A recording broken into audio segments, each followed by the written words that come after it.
Today we've got my fourth pair of OG Jordan 7s that I've been working on. I'm trying to complete all 5. I've got one pair left I gotta work on. Here we got the Brado 7s, literally churning to dust in my hands with a crumbled air unit. So we gotta replace these, we gotta reglue them, we got a lot of work to do. Let's get into this.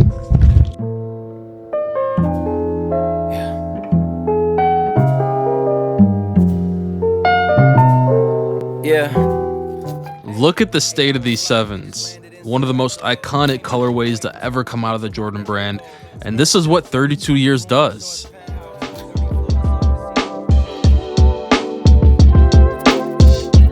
Nike built this shoe different, and most people don't know that. The midsole on this version isn't solid. It's a polyurethane filling around the EVA foam midsole outline. Revolutionary for 1992, or regular depending on how you want to look at it, but honestly a nightmare in 2026.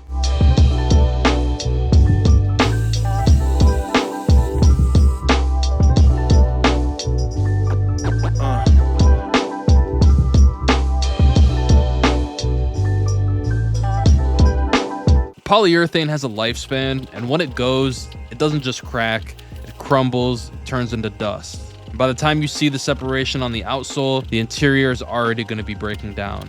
And you'll find this in Air Force Ones too.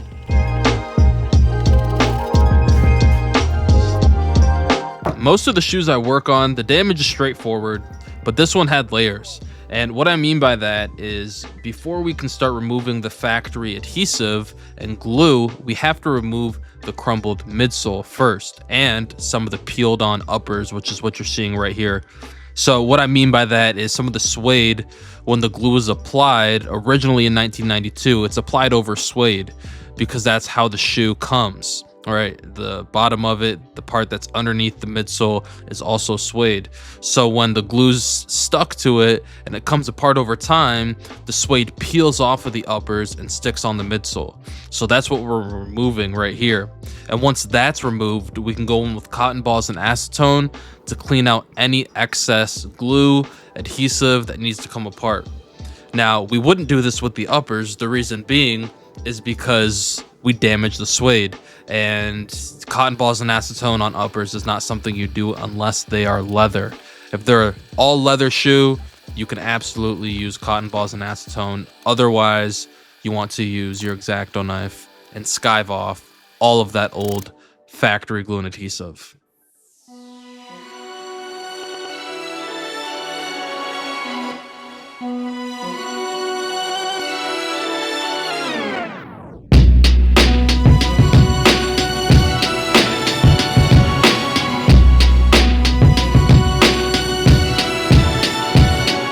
A super common question I get all the time is, what glue do I use? Now, if you're watching this just for the enjoyment or for the love of Jordan 7s, this doesn't really apply to you. But if you're somebody who loves restoring shoes or wants to learn how, the glue I use is called Barge Super Stick Cement. Now, yes, you can buy the glue and use it, of course, but if your prep work isn't right, if you don't let it cure for the appropriate amount of time, if you don't apply it properly, the bond is not going to end up how you want it to come out in the end. So the glue is great. You can use the right glue, but if all the work before that isn't good or doesn't meet a certain standard, the overall bond isn't going to hold up or last as you want it to.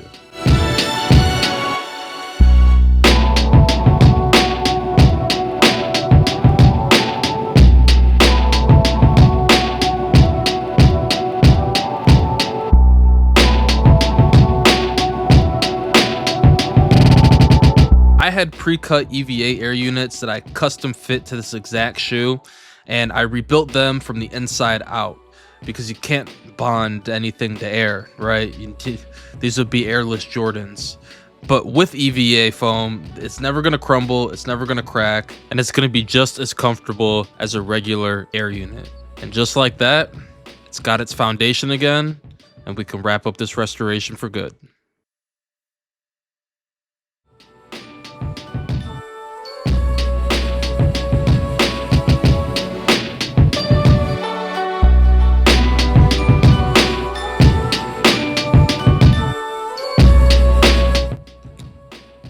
I'll be honest with you guys as we take a look at these final results. The suede did not make it through perfectly. You might catch it on camera, you might not, but it cracked in a couple of spots. 32 years of age on an original suede shoe.